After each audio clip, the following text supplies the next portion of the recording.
सतीश जी, आपके लिए शायरी है, जरा ध्यान से सुनिएगा।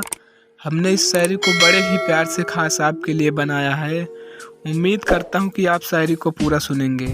तो चलिए फिर शायरी को शुरू करते हैं।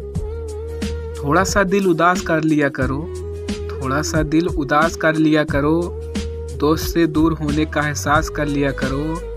हमेशा हम ही याद करते हैं आपको, हमेशा हम ही याद करते हैं आपको, कभी आप भी हमें याद कर लिया करो।